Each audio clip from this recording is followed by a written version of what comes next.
Hello friends, you're watching India Today Tech, and in this video we're going to take a look at the latest Asus smartphone announced at MWC, the Zenfone 5. Asus announced two flagship smartphones that have quite a familiar bezel-less design with a notch. While the Zenfone 5 is a mid-segment smartphone, the Zenfone 5Z has a Snapdragon 845 chip and aims to be the top-notch flagship from Asus of 2018. Both the Asus Zenfone 5 and the Zenfone 5Z have a totally refreshed design.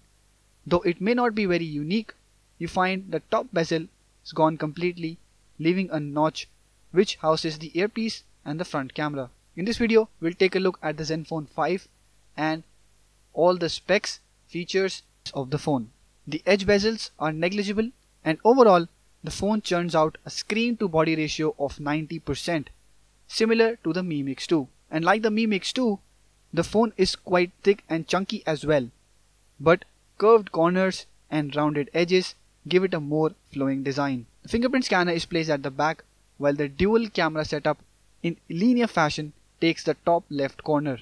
The phone has 2.5D curved glass at the front and back, though we are not sure if it is from Corning. But if you rotate the device, it surely makes it look like previous Zenfone devices that Asus launched last year. Apart from carrying the same design, the Zenfone 5Z has the same display as well as the Zenfone 5. It is a 6.2-inch IPS panel with Full HD Plus resolution. In our brief time with the phone, we found that the YouTube app didn't stretch to fill the bezel-less screen. But since it is a pre-production unit, we are not going to comment on that right now. Otherwise, the display is vibrant, produces sharp colors, and has good viewing angles as well.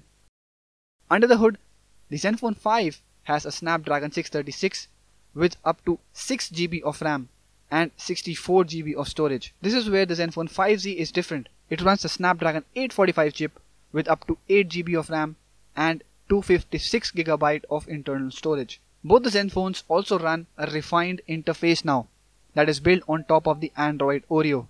It looks more streamlined now, and the contrast of blue and white in the menus certainly look better, especially on the bezel-less design. But the best part is there is no third-party app or bloatware on the interface. It feels much lighter and faster in its workings, both at opening apps and multitasking. There is still a few apps like Mobile Manager that keeps a tab on phone's activities, but that is probably harmless. The camera interface also looks quite streamlined, but there is a slight lag at switching between wide angle and normal camera. We couldn't test the camera comprehensively, but what we can say right now is that it is fast and the details taken from both cameras are decent. In terms of specs, it's a dual 12 megapixel camera, one with a normal lens and another with a wide angle lens. There's 4-axis optical image stabilization and 3-axis electronic image stabilization. The phone is also capable of recording 4K videos. At front, the Zenfone 5 and the 5Z has 8 megapixel camera. While there is no word on the India pricing right now, Asus may be bringing these two smartphones in the mid of 2018. We'll keep you posted on other details as soon as they arrive, so make sure you subscribe to our channel, and if you liked this video, share it with your friends and hit the like button. Thank you for watching.